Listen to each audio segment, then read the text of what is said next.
Everything you're about to hear is for education and entertainment purposes only. Whilst we are licensed, we're not aware of your personal financial circumstances. Any advice is general advice. Equity Mates operates under Australian Financial Services Licence 540697. Equity Mates! I will say this about investing. Everything you do learn is cumulative. What I learned at 20 is useful. Equity. Welcome to another episode of Equity Mates, a podcast where we explore what is possible in the world of investing. If you've just joined us for the first time, a massive welcome to the community.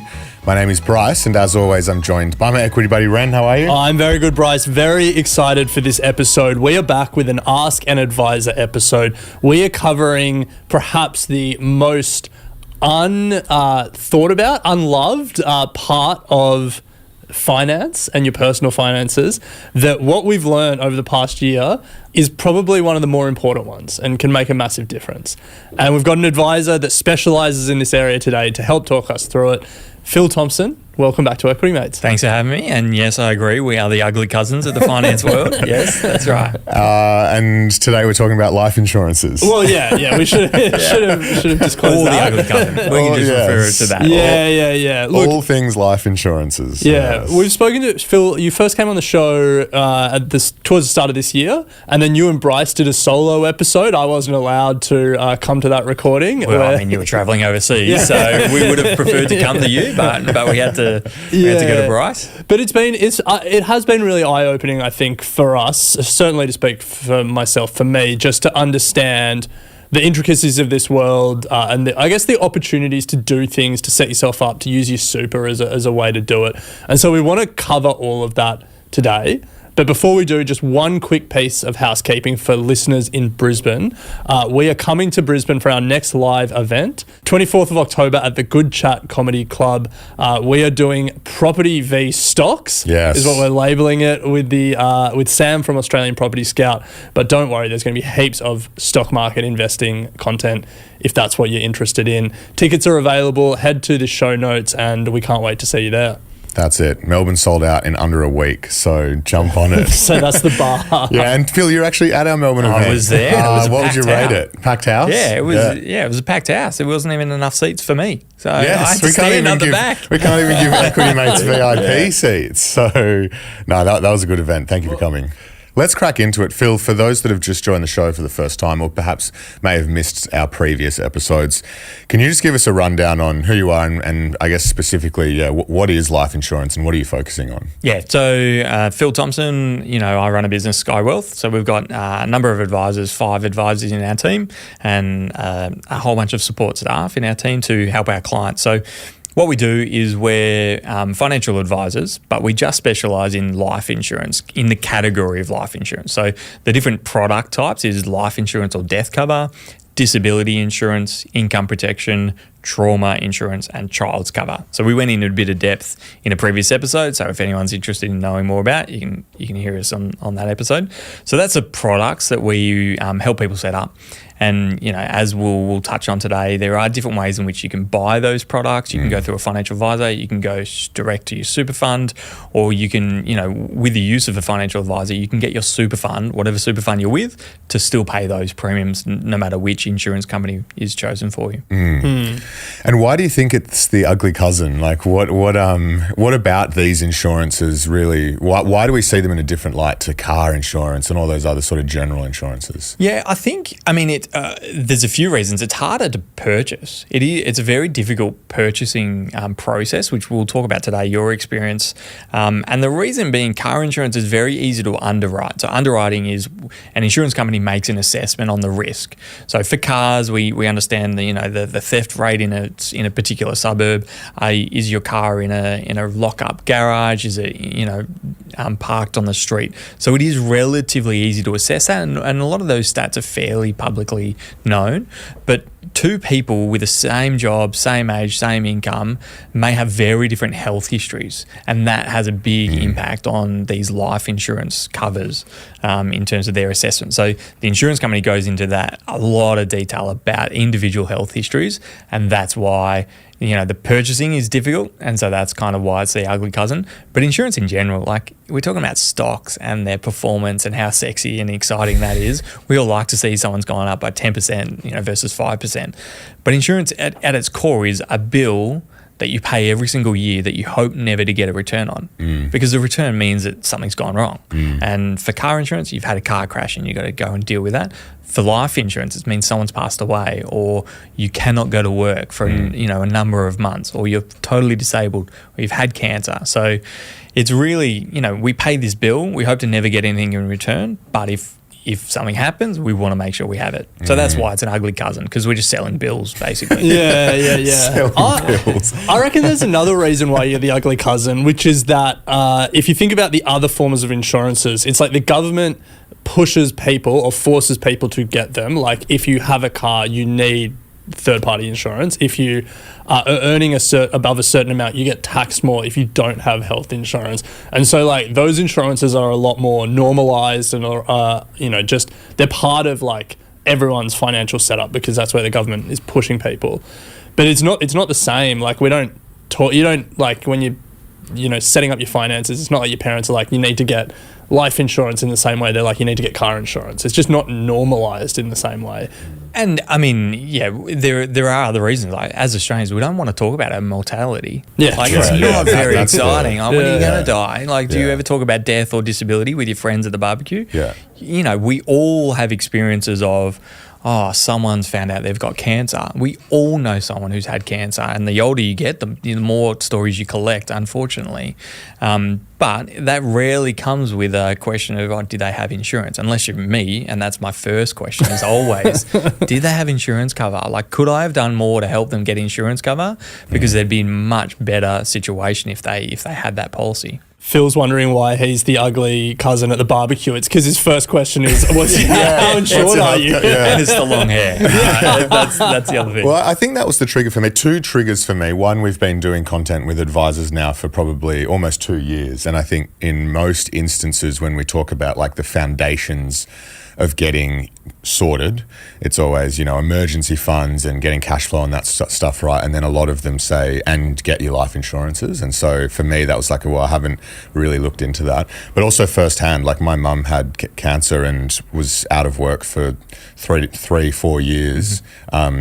Well, more, but there was a period of time where just zero work, and they've hounded me on the importance of having insurance at that point in time, and the devastating effect it could have had if they didn't. So something that you don't obviously wish happens, but that was kind of the trigger point for me at least. And as you said, Ren, at the start, like it is alarming how by not looking at what you are insured, even through super funds, we are so underinsured. Yeah, we'll get to that because we've both gone through the process and got our statements of advice, and there was some big findings that I think we both were really opened our eyes. But before we get to that, let's talk about the process that you go through when people come to you at Skye, and maybe use Bryce and I as sort of illustrative examples to talk through from, first meeting to getting a statement of advice and actually insuring people. Yeah, so our first step is people will be introduced by referral partners, or they'll just come direct to our website and book in a phone call with an advisor. So the purpose of that is just so we're really clear. If people want health insurance, that's not what we do. If they want car insurance, we just want to make sure we're really clear with our potential clients that we're a good match. If they want us to set up investments and do what other advisors do, we want to make sure we're clear on setting expectations for our clients, and also set the expectation that it's going to be a painful experience and go on the journey with us as we'll talk about. And then after that phone call, we charge a fee to prepare a statement of advice. So we charge at the moment $330 for individuals, $495 for couples, and $495 for individuals who are self-employed, and $770 for couples with one person or both being self-employed, because there's a lot more work involved in that self-employed work. And so then that's when we kind of get ready to start our research. So everyone will then complete an online form, which is a massive online form that takes a long time to fill in, which, I mean, you guys can talk about your experience filling in those forms. It was comprehensive, I think we would say. Yeah, comprehensive. And I don't really think I had having all the detailed data, especially medical history. Whenever anyone asks me medical history, it's hard to know exactly how much detail you need to go into, because you're asking for like last 10 years on some of that stuff, like surgeries, this, that. I can't remember half that stuff. Yeah. You know what I mean? So. Yeah. And again, just from our point of view, the reason why we ask it is because, the insurance landscape, there's actually not that many insurance companies in Australia. There's really like 10 or 11 life insurance companies in Australia. When we look at like health insurance, there's over 40 health insurance funds with like over 5 million in premiums or something. When we talk about general insurance, we're talking 80 different companies. So in the life insurance space, there is very limited options, and so the reason we do it is because they actually provide us very different outcomes with regards to the health history of an individual. So we, as a business, we've made a decision to have that paying up front so we can partner our clients with the right insurance provider for them based on their health history. Because, I fundamentally believe that's one of our most important things to do as an advisor, is making sure that if one insurance company says that they will put a mental health exclusion on your policy if we applied, and another one says that they won't, then I'll recommend the one that doesn't, even if it's a much more increased premium, because I know statistically there's 30% of all claims are for mental health at the moment, and so we know that that's a big impact, and so we will recommend our clients pay an additional premium if that's the case. And so we try and gather that up front as much as we possibly can, and there's a balancing act in terms of how do we not annoy all our clients by going through this, but then going, well, it's life insurance, baby, like that's kind of that's our job. Yeah, and for me it was like, okay, this is a big form and it's going to take some time to do, but it's like you opt into the process of getting your insurance sorted. Like I wasn't deterred because of it. It was just like, okay, well, this is the process that we're doing, and it's, as we'll talk to when we get to the outcomes, like it was worth doing. If people are deterred by having to share the information to get insurance, it's like, well, what did you think was going to happen? And that's right. And the insurance company, when you apply for them, when we recommend an insurance company and you go ahead with an application, you're going to answer all these questions anyway, and you have to answer these questions accurately and correctly so you're not misleading the insurer. And so therefore at claim time, there's no kind of hiccups where the insurance company says, oh, Bryce, you didn't tell us this thing, and you intentionally misled us. Well, if you didn't remember when you filled out our form, and then you didn't remember when you filled out the insurance company forms, it's clearly not an intentional misleading. And so we can actually form an argument that, hey, there was no intentional misleading. Bryce forgot about this thing that happened 7 years ago, and it's kind of fairly reasonable for him to forget it. And so we can kind of actually form an argument at claim time if we ever get that tussle with a claims assessor. Bryce forgot about his 8 years of smoking or something. His 4 knee surgeries. Clean as a whistle. And so in terms of our process, so we take that form and we then take it to the insurers. So we de-identify it and we do that research with the insurers, and then do the research on what existing cover you might have. If you do have existing cover, we'll look at that. Is it worthwhile keeping it, or do we replace it? And if so, why so? And then we'll book in a statement of advice meeting with the client and the advisor. And then there's an hour meeting with the advisor. There's a full education session, which you both had the meeting with Trent. Yep. How was the meeting? Easy. I thought that was the end of it, but it's not. Oh, no, it's not. No. Well, I've only had my meeting with Trent a couple of days ago in preparation for this episode. So for me, it has been the end of it. There's been nothing more written. What I didn't understand was that's the meeting where you're presented the advice and you're like, yeah, all cool with that. But then you actually need to go and speak to the insurers to actually get it signed off. Yeah, we've got to go and apply for the cover. You have to then apply for it, yeah. So there's, as I found out, there's no guarantees at that meeting. No. And that's the thing. And this is, we do a lot of that research to try and get the best outcome or the most appropriate outcome for our clients, but there's no guarantee. And so, yeah, and then after that meeting, if you do decide to, our clients can opt out and say, hey, thanks for all that work. We've paid that fee. We chose not to go ahead. and that's totally fine. Or they go ahead with the quote. You can go ahead with everything we've recommended, or you can make changes. And I believe, well, you've gone ahead and you made some changes after that meeting. Yeah, well, that's the meeting that you actually understand how much it's going to cost, what you can pay for in super, what's going to hit your cash flow and actually come out every month. Yep. So that was important to me, understanding that, and then understanding what I guess your limits are, and then what's actually going to be covered in the events. But yeah, subsequently, when we went to the insurers and put it to them, I had to go through the medical, which to be honest, I thought was fine because they sent someone to my house at 7:30 a.m. did the blood test at my kitchen table. So that was good because when Trent was like, "Oh, the insurance company want to send out someone to do just a general medical. It'll just be bloods, blah blah blah." I'm like, "All good," but I'm just thinking this is just another step in what was already a 3-month process. Yeah. Another step, I'm going to have to find time to go and do that, blah, blah, blah. But then they're like, no. Someone messaged me on WhatsApp and just said, when can I come? So that was easy. Then they submitted, and after all of that, we had an indicative quote from an insurance company being like, yeah, good to go. We just need to do medicals.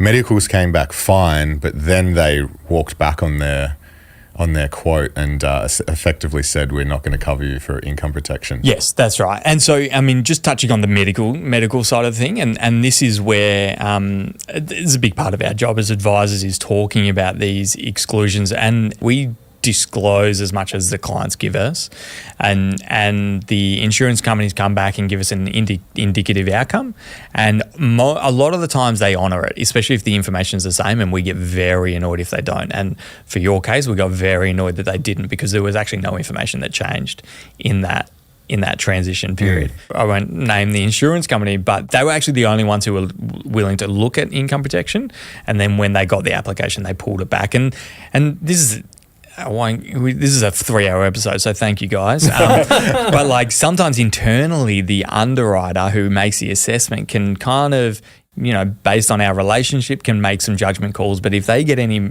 extra scrutiny in their, from their management or anything, then they have to fall in line with kind of what's more, industry acceptable. So there is sometimes a little bit of politics at play with insurers and the individual underwriters that we work with. My big takeaway, and I think probably Bryce, you had a similar takeaway, is when we got our statements of advice, we quickly realised how woefully underinsured we were.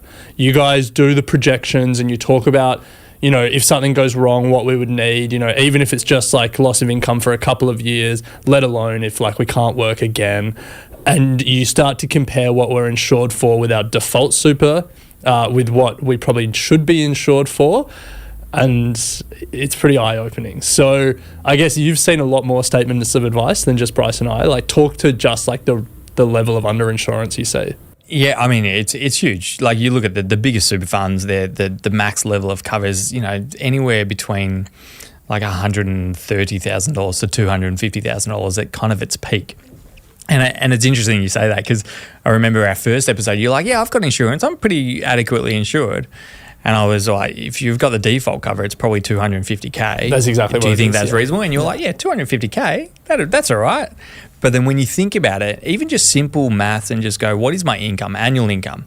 Even after tax, let's say after tax income, times that by the amount of years until retirement, that number's going to be in the millions if you're, in your 30s or 40s. It doesn't matter what income bracket you are. You could be a low income earner and it's still going to get close to, millions of dollars. And so that's where that TPD cover, although it's very unlikely to ever happen, you're totally and permanently disabled. When you look at your super fund, and you go, 134 grand in my super fund, maybe that's not enough if I'm totally and permanently disabled. And most super funds these days have kind of removed income protection as well. And income protection, in my mind, is one of the most important in terms of that. It's more likely to happen, but if I'm off work for 6 months, it's less financially severe than a TPD, but it's more likely to happen. To put some numbers to it, you're right, my total and permanent disability cover with my super fund is $250,000. Your statement of advice said to cover my income for the rest of my life because we can't get income protection insurance, medical costs, to clear debt, including mortgage debt, and my estimated tax. It was $2 million of cover. Yeah. And you compare that to my default superannuation cover of $250,000, and it's a big difference. I guess the question for people listening is like, would anyone be adequately insured with the default level of cover with super? Like, is it like if you're with a industry super fund, you're probably okay? Or is it just like 100% of people who have their default level of super should be checking because you're probably underinsured? I mean, I wouldn't say 100%, but I'd say a lot of like to me, like if I die, my wife's stuffed on that default on 250 grand. Like it's just like that's the technical term. You're stuffed financially. Like and I've had friends who have passed away and their family had insurance, but even like $1.5 million of cover is still like after a year battle with cancer, like doesn't actually last that long. And so I would say very close to 100% of that default cover is nowhere near enough for most people, unless you are getting very close to retirement. If you actually don't rely on your income, then you probably don't need 250 grand. So most of our cohort, and I'll put my age in your bracket, so just to be generous to me, but most people in their 30s, 40s, and 50s are well underinsured on that default. Yeah, that's the thing. Like you think about how much work you put into getting the first home, building that life, and then all of a sudden you're right. Like if myself or my wife anything would have happened, that could all come crashing down very quickly if you have zero cover or not enough. Like it's think about, that's what kind of got me over the line with like I need to make sure I've got something. Yeah, and the thing is, like, and this is why we're the ugly cousins of the industry, is because, like, the investments and wealth projections and all these dreams and goals, financial aspirations we have are so exciting. I've got plenty of financial aspirations for myself and my family, and I think about my girls and what they're going to grow up and do, but it all relies on me earning money to pay it, or my wife earning money to pay for this, and that's where it's a matter of you talked about your mum going through 3-4 years of like no work at all and then slowly returning. Like these things have a massive impact, and there's a significant amount of people retiring early because of health events as well. So it's not even just young people, it's older people in that like prime income earning years just before retirement, where there's really good tax incentives the government provide in terms of transition to retirement strategies. If even those last 5 years of your income gets stopped, then that'll have a massive impact on your retirement savings as well. Let's take a quick break here, and then on the other side we want to unpack some of the other takeaways from our statements of advice, and I guess talk about next steps for both of us in terms of where we go from here, but we'll take a quick break first.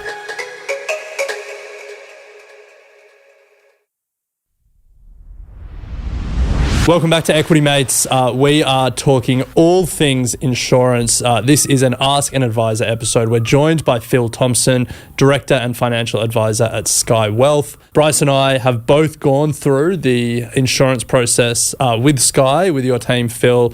We've got our statements of advice, and we're just unpacking, I guess, what we've learnt. So before the break, we spoke about how everyone's, I guess, woefully underinsured. I guess let's talk about the opposite, because that was probably one of my big takeaways looking at my statement of advice, is like, is this too much? It felt like it was so much money. The flip side of that is like the premiums probably were like close to 10x what my default super is. And that's probably the question that I'm sitting on now. And that's what I kind of left with Trent. I was like, is there a middle ground here, or is that silly for me to think? Is there a middle ground here? Is it silly to think, oh, do I dial it down?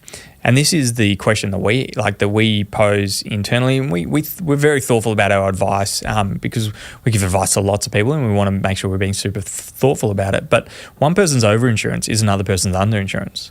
And so we try not to put we have philosophies in the way we think about it, but our job is to present what we think is reasonable, explain how we got there, and educate our clients, and then empower them to make a decision that's right for them. So, Bryce, you made some changes with we recommended cover, and then you made some changes before we went ahead with the cover, and that's pretty normal for us. Like, again, I never pay your premiums. So it's our job just to educate and empower you, and then you to make the choice, do I want to dial down the level of cover? Do I want to save money on cash flow, save money on the super fund? So is it normal to dial it down? It's not unusual. Yeah. And some people increase it, to be honest. Some people go, and like for myself, I have heaps more cover than I would recommend myself as a client. Why is that? Well, I mean, He loves it. But it's like, No, I see it. why would you I have see more it. than you would recommend to a client? Well, because we need to kind of be thoughtful about, like, I don't want to put my views on our clients, because my view is the cost of this cover, and even though it's low likelihood of happening, it's relatively small percentage of my annual income that I'll allocate towards it. And, you know, I've got a mortgage, I've got a wife, I've got 3 girls at home, I've got a business with a whole bunch of employees that rely on, you know, we've got a key person dependency in our business as well. So there is other factors. But yeah, I mean, I see it all the time. Yeah, and so true. that's You why, live and breathe it. again, we don't want to put that on our clients because there is a cost consideration always. Yeah. So that was one of the changes I made, Phil, when I was presented the advice. One of my biggest drivers was having as little cash flow impact as possible. Yeah. And so you can, for some of it, put as much of it into superannuation as possible, which I chose to do. And what I didn't realize as well is that it's actually in another superannuation fund, and I'll just be funding that on a yearly basis through my existing super fund. Yeah, so our normal structure, what we like to do is we try and separate the insurance policy with the super fund. So it means that in future you can move your super funds wherever you want. And so there's no restriction. If you ever want to move to a self-managed super fund and then move out of it, we can. And so your insurance contract remains with you for as long as you want to hold that policy for, and it's separated from your super. So the default cover and linking it together means that you're effectively locked to that super fund. And if you want to move super funds, then you've got to move your insurance contract as well, which places risk in terms of if you have a health event in between those two moving of super funds, then it may be inbuilt into that new contract. You won't actually get the exclusion, but in the T's and C's of the contract, it says if there's any pre-existing conditions, they won't pay out on it.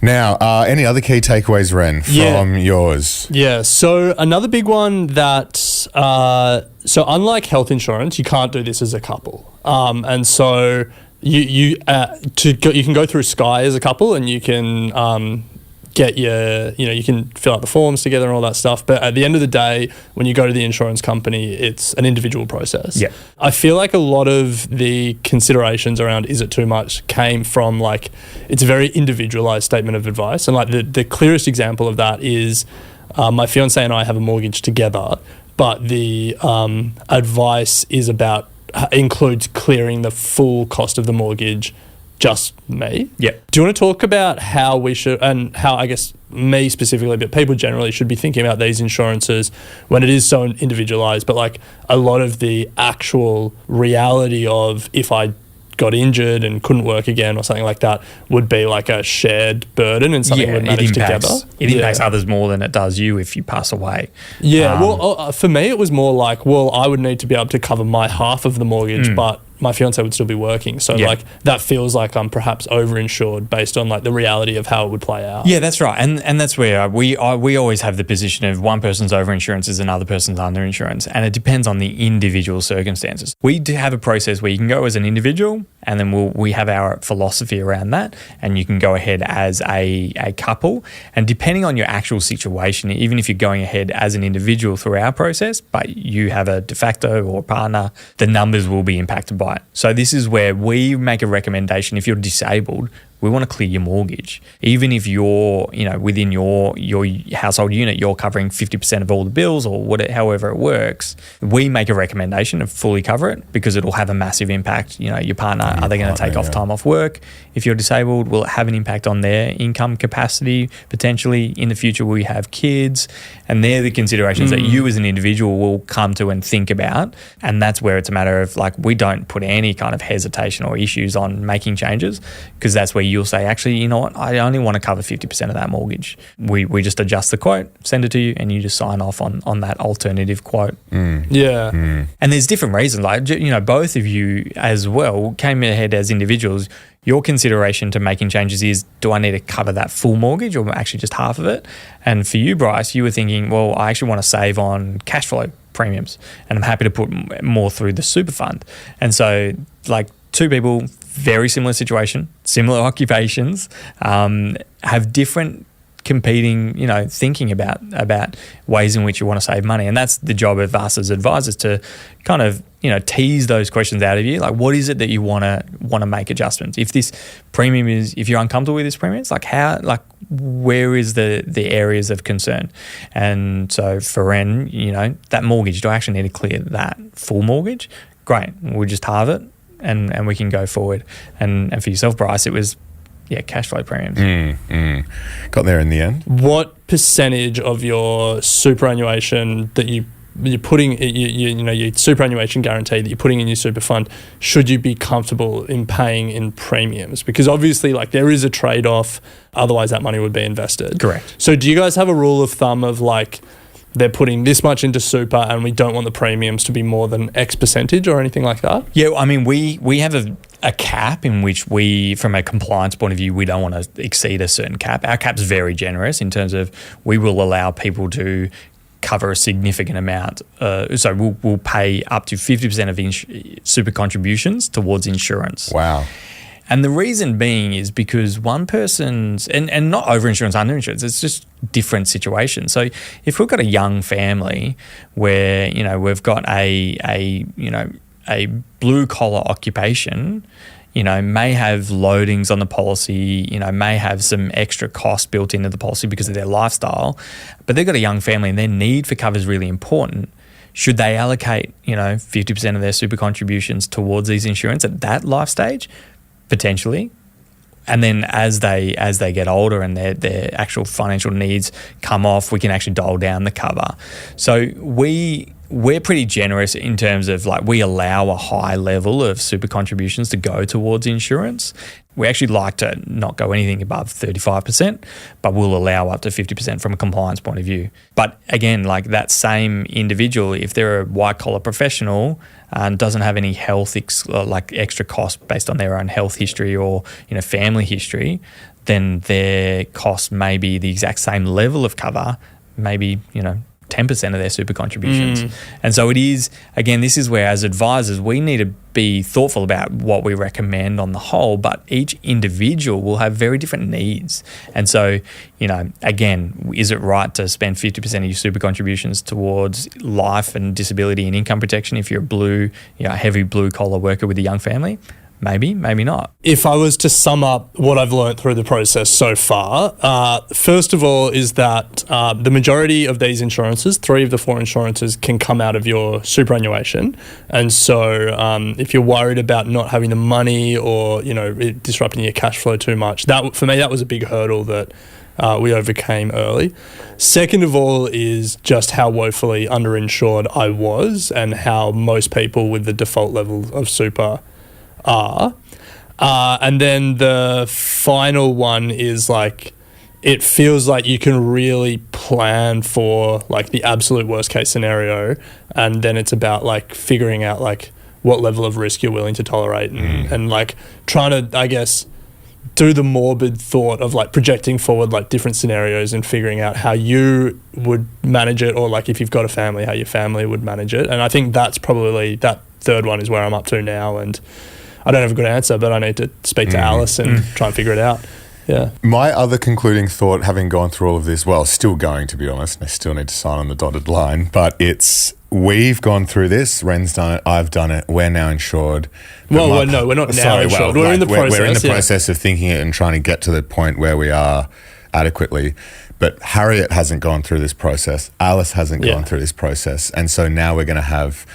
And I haven't really spoken to Ham. I've spoken to her about my situation, but it's kind of now, does it make sense for them not to do this process? Do you know what I mean? They're Do you think Phil's going to say that? Yeah, I know. But it just feels like we go through all of this, set it up, and then half of the family unit is woefully, all of the points that you just went through, woefully uninsured. And that's why you should do it together at the very beginning. And in hindsight, we should have done it together. But would it have changed our statements of advice? So the statements of advice are combined, so it's to both of you. Okay, if you do it together, so it's one meeting, but the policies are individualised. Yeah, and the numbers may slightly adjust based on coming to us as an individual or coming as a couple. It may slightly adjust, but it's not wildly different at all. So yeah, the whole thing really at the end outcome is you both got individual policies. Sorry, as in both couples have individual policies, and you're protecting each other, and it's super important. My wife isn't doing paid work, and if she passed away, I've got 3 young girls, and I'm stuffed. I can't come to Sydney for the day and record a podcast because I got to do school drop off. There's significant impacts on my personal income if I can't do it. On top of the fact I want to be there for my daughters and all of these things. Process worth doing though at the end of the day. Yeah. So then in that instance, so your wife isn't doing paid work at the moment, so like she wouldn't need any income protection per se, but like anything going wrong with her would basically lead to you losing your income. So like, should she have insurance that covers your income as well? Yeah. So one difference when you come to us as a couple with your trauma cover, we build in an extra level of cover to assume that your partner's taking time off work as well. Yeah, okay. So as a couple, we would say we want to, our numbers are $100,000 for medical, 30% of your income to cover the gap between income protection. If you can get income protection, if you can't, we have another figure in there. And then we look at 100% of the after-tax income for your partner for 12 months. Okay. So the idea is if you have cancer, which is the most common claimed on for trauma, if you have cancer, and so let's talk about my wife, Kate. If Kate had cancer, she has enough trauma insurance to cover the cost of the medical expenses, that we may incur or may not, but we've got a bucket of money there to be able to allocate towards that, and time for me to just switch off and, cover my loss of income. And so that's the way we think about trauma. And, life insurance, we do build in some kind of assumptions. If there are kids and dependents, there are different numbers based on different life situations. But yeah, we do think about it that, as I said, if my wife was sick, ill, injured, or passes away, that has a massive impact on me, even if we can't get income protection for her. Yeah, that's interesting.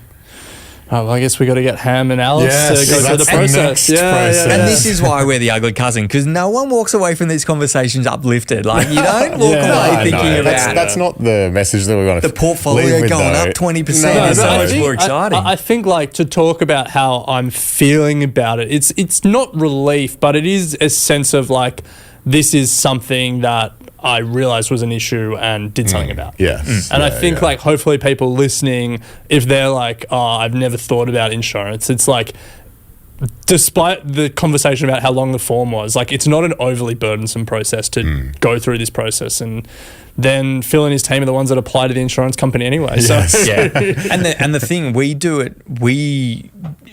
a very thorough process to try and get the optimal outcome, because life insurance isn't something that you move every 12 months. You're not, because the way it functions, the way it works is not moving companies every 12 months to save $12 on your premiums. So we want to make sure that contract, we assume you're going to hold that contract for a long time to come. So we want to make sure that we get the right contract initially, and so we can hold it. So if you ever need a claim, it's there. We can hand on heart say it's more likely to be able to pay out on a claim and have less issues. My gut as well, I know we've already done takeaways, but just thinking about your situation, Bryce, is one other takeaway is probably you want to get some of these insurances before your health issues start arising and the insurance company excludes you. Like if Bryce had done this 5 years ago or like 10 years ago when you started working at Woolies, you probably would have got blindness included. Yeah. Is that a fair? Yeah. And again, before you're self-employed, there's a lot of benefits in getting it before you're self-employed. And this is why, we say get it as early as possible. People think, you just want to get people insured, and for insured as long as possible, you get paid for it, happy days. But it's really because we see that, a lot of clients are coming at older ages. We're getting, potentially more exclusions than we otherwise need to get, or we've got this hodgepodge of insurance portfolio. We've got like one policy over here that we can't touch because it's, a legacy one that there's really good contracts, but we can't get that anymore. And so we've got, 3 different insurance providers just because that's what's available at the time. So as early as possible is my recommendation. Nice. So I think that's a good spot to leave it. We have just finished Super September. So if one of your things during that month was to look at your insurances in your super. I hope this conversation has tipped you over the line to take some action and go that next step, because I think we both highly encourage it after the experience, or at least seeing the difference in what we were getting from a default point of view, where in my case I wasn't even getting anything. Yeah. Well, next time we have you on, Phil, hopefully we can put we have signed on the dotted line, and we can put a line through this and say we are fully insured, and here's how we've gone. But until then, if you want to speak to Phil and the team, go to equitymates.com/advice, fill out the form. We'll put you in contact with Phil and the team, and you can get the process started. But Phil, until then, thanks for joining us. Thanks for having me. Thank you. You have been listening to an Equity Mates Media production. In the spirit of reconciliation, Equity Mates Media acknowledges the traditional custodians of country throughout Australia and their connections to land, sea and community. We pay our respects to their elders past and present, and extend that respect to all Aboriginal and Torres Strait Islander peoples today. This podcast is intended for education and entertainment purposes. Any advice is general advice only and has not taken into account your personal financial circumstances, needs, or objectives. Before acting on general advice, you should consider if it is relevant to your needs and read the relevant product disclosure statement. And if you're unsure, please speak to a financial professional. The hosts of this podcast and their guests may have positions in the companies mentioned. Equity Mates Media operates under an Australian Financial Services Licence 540697.